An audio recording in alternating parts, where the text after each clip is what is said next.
ನಮ್ಮ ಈ ಸದನದ ಸದಸ್ಯರಾಗಿದ್ದಂಥ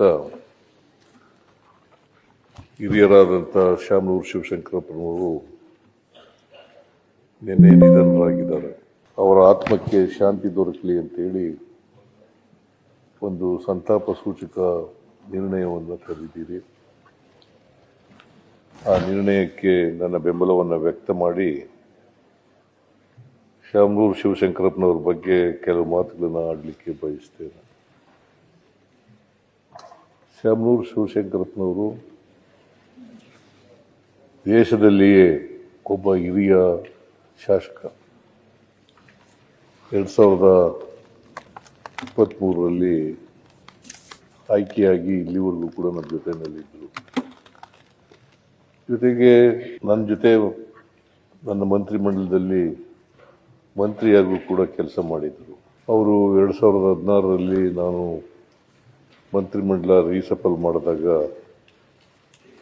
ಆಗ ಅವರು ನನ್ನ ಮಗನಿಗೆ ಮಾಡಿ ಅಂತೇಳಿ ಮಲ್ಲಿಕಾರ್ಜುನ ಎಸ್ ಮಲ್ಲಿಕಾರ್ಜುನ ಅವರನ್ನ ಮಂತ್ರಿ ಮಾಡ್ತಕ್ಕಂಥ ಕೆಲಸವನ್ನು ಮಾಡಿದ್ರು. ಎಸ್ ಮಲ್ಲಿಕಾರ್ಜುನ ಅವರು ಈಗ ನನ್ನ ಮಂತ್ರಿಮಂಡಲದಲ್ಲಿ ಸಚಿವರಾಗಿದ್ದಾರೆ. ಅವರ ಕೊನೆಯ ಮಗ ಕೂಡ ಅವರನ್ನ ಮಂತ್ರಿ ಮಾಡಿ ಅಂತೇಳಿ ಇವರು ರಾಜೀನಾಮೆ ಕೊಟ್ಟರು. ಬಹಳ ದೀರ್ಘಕಾಲ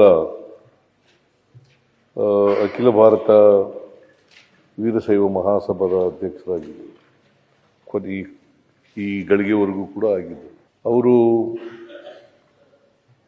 69ರಲ್ಲಿ ದಾವಣಗೆರೆಯಲ್ಲಿ ಪುರಸಭೆಯ ಸದಸ್ಯರಾಗಿ ಆಮೇಲೆ ಅದರ ಅಧ್ಯಕ್ಷರಾಗಿಯೂ ಕೂಡ ನಗರಸಭೆಯ ಅಧ್ಯಕ್ಷರಾಗಿಯೂ ಕೂಡ ಕೆಲಸ ಮಾಡಿದರು. ತಮ್ಮ 63ನೇ ವಯಸ್ಸಿನಲ್ಲಿ ಶಾಸಕರಾದರು. 1994ರಲ್ಲಿ ಶಾಸಕರಾದರು. 6 ಬಾರಿ ಶಾಸಕರಾಗಿ ಆಯ್ಕೆಯಾಗಿದ್ದರು. 6 ಬಾರಿ. ಒಮ್ಮೆ ಸಂಸತ್ತಿನ ಸದಸ್ಯರಾಗೂ ಕೂಡ ಆಯ್ಕೆಯಾಗಿದ್ದರು. ಅವರು ಬಹಳ ದೀರ್ಘಕಾಲ ರಾಜಕೀಯದಲ್ಲಿದ್ದರು. ಇವತ್ತು ದಾವಣಗೆರೆಗೆ ಅದು ಆರ್ಥಿಕವಾಗಿ, ಸಾಮಾಜಿಕವಾಗಿ, ಶೈಕ್ಷಣಿಕವಾಗಿ ಮುಂದುವರೆದಿದ್ರೆ ಶಾಮನೂರು ಶಿವಶಂಕರಪ್ಪನವರು ಕಾರಣ ಅಂತಕ್ಕಂಥ ಮಾತುಗಳನ್ನು ಹೇಳಲಿಕ್ಕೆ ಬಯಸ್ತಾ ಇದ್ದಾರೆ. ದಾವಣಗೆರೆಯನ್ನ ವಿದ್ಯಾ ಕಾಶಿಯಾಗಿ ಮಾಡಿದ್ರು. ಇಂಜಿನಿಯರಿಂಗು ಮತ್ತು ಮೆಡಿಕಲ್ ಕಾಲೇಜುಗಳು, ಇತರ ಸಂಸ್ಥೆಗಳನ್ನು ತೆಗೆದು ಬಹಳ ದೀರ್ಘಕಾಲ ಬಾಪೂಜಿ ವಿದ್ಯಾಸಂಸ್ಥೆಯನ್ನು ಪ್ರಾರಂಭ ಮಾಡಿದವರೇ ಇವರು. ಒಬ್ಬ ವ್ಯಾಪಾರಗಾರರಾಗಿ ಪ್ರಾರಂಭ ಮಾಡಿ ಅವರು ಸಾಮಾಜಿಕ, ಆರ್ಥಿಕ, ಶೈಕ್ಷಣಿಕ, ಸಾಮಾಜಿಕ ಕ್ಷೇತ್ರಗಳಲ್ಲಿ ತಮ್ಮದೇ ಆದಂಥ ಛಾಪನ್ನು ಮೂಡಿಸಿದ್ದಾರೆ. ಇವರು ಅಲ್ಲಿ ದಾವಣಗೆರೆ ಇವತ್ತೇನಾದರೂ ಅದಕ್ಕೆ ಹೆಸರುವಾಸಿಯಾಗಿದ್ದರೆ, ಇಡೀ ಕರ್ನಾಟಕದಲ್ಲಿ ಹೆಸರುವಾಸಿಯಾಗಿದ್ದರೆ ಶಾಮನೂರು ಶಿವಶಂಕರಪ್ಪನವರು ಮಾಡಿದಂಥ ಕೆಲಸದಿಂದ ಆಗಿದೆ ಅಂತಕ್ಕಂಥ ಮಾತುಗಳನ್ನು ಹೇಳಲಿಕ್ಕೆ ಬಯಸ್ತಾ ಇದ್ದಾರೆ.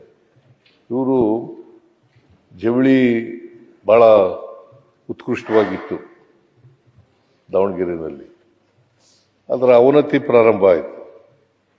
ಆಗ ಶಾಮನೂರು ಶಿವಶಂಕರಪ್ಪನವರು ದಾವಣಗೆರೆಗೆ ಒಂದು ಬ್ರ್ಯಾಂಡ್ ನೇಮನ್ನು ತಂದುಕೊಡ್ತಕ್ಕಂಥ ಕೆಲಸವನ್ನು ಮಾಡಿದ್ರು.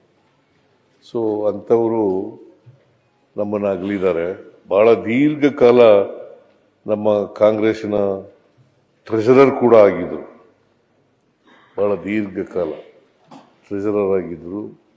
ಆಮೇಲೆ ಎಲ್ಲರೂ ಸ್ನೇಹ ಇಟ್ಕೊಂಡಿರ್ತಕ್ಕಂಥ ಕೆಲಸ ಮಾಡ್ತಾರೆ. ಎಲ್ಲರ ಜೊತೆ ಸ್ನೇಹ. ಯಾಕಂತಂದರೆ ಯಾರೂ ಕೂಡ ಅವ್ರಿಗೆ ವೈರಿಗಳಿರಲಿಲ್ಲ. ಅಜಾತ ಶತ್ರು ಅಂತ ಕರಿಬೋದಂಥ ವ್ಯಕ್ತಿ. ನಾನು ಯಾವಾಗ ದಾವಣಗೆರೆಗೆ ಹೋದರೂ ಕೂಡ ಅವ್ರು ಗೆಸ್ಟ್ ಹೌಸ್ನಲ್ಲೇ ಉಳ್ಕೊತಿದ್ದರು.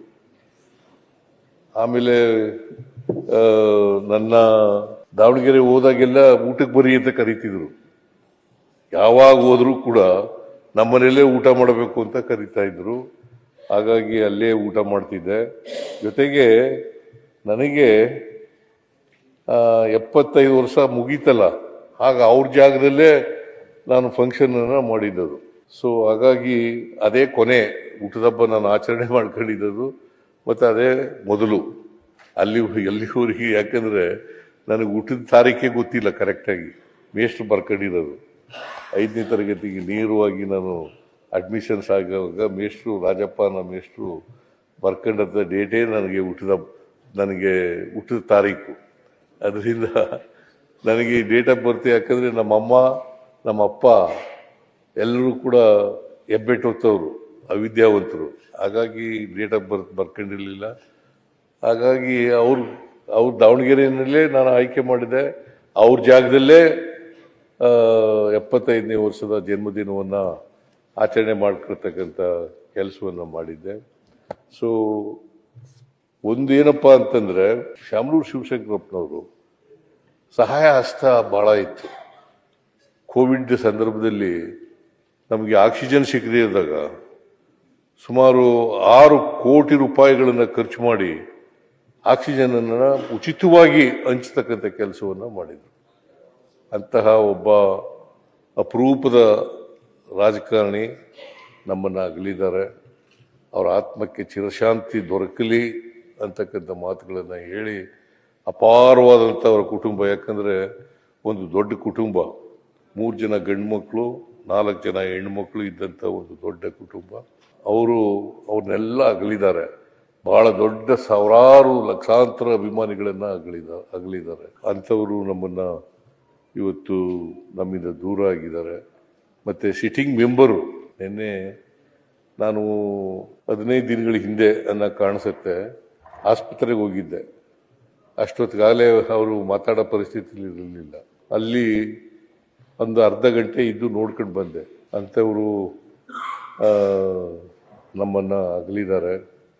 ಅವರ ಆತ್ಮಕ್ಕೆ ಚಿರಶಾಂತಿ ದೊರಕಲಿ. ಅವರ ಕುಟುಂಬ ವರ್ಗದವರಿಗೆ, ಅವರ ಅಭಿಮಾನಿಗಳಿಗೆ, ಅವರ ಸ್ನೇಹಿತರಿಗೆ, ಅವರ ಬಂಧು ಬಾಂಧವರಿಗೆ ಅವರ ಸಾವಿನ ದುಃಖವನ್ನು ಭರಿಸ್ತಕ್ಕಂಥ ಶಕ್ತಿ ಕೊಡಲಿ ಅಂತೇಳಿ ಪ್ರಾರ್ಥನೆ ಮಾಡ್ತೀನಿ. ಸೊ ನಾನು ಇವತ್ತು ಅರ್ಜನ್ ಆಗ್ತದೆ ಅಂತೇಳಿ ನಾನು ಭಾವಿಸ್ಕೊಂಡಿದ್ದೇನೆ. ಯಾಕಂದರೆ ಸಿಟ್ಟಿಂಗ್ ಮೆಂಬರ್ ಆಗಿರೋದ್ರಿಂದ ಇವತ್ತು ಅರ್ಜನ್ ಆಗ್ತದೆ ಅಂತ ಭಾವಿಸ್ಕೊಂಡಿದ್ದೇನೆ. ನಾನು ಇದಾದ ತಕ್ಷಣ, ಸಂತಾಪ ಆದ ತಕ್ಷಣ ನಾನು ದಾವಣಗೆರೆಗೂ ಕೂಡ ಹೋಗ್ತಾ ಇದ್ದೀನಿ ಅಂತೇಳಿ ನನಗೆ ಅವಕಾಶ ಕೊಟ್ಟಿದ್ದಕ್ಕೆ ನಿಮಗೆ ಹೊಂದಿಸಿ ನನ್ನ ಮಾತುಗಳನ್ನು ಮುಗಿಸ್ತೇನೆ.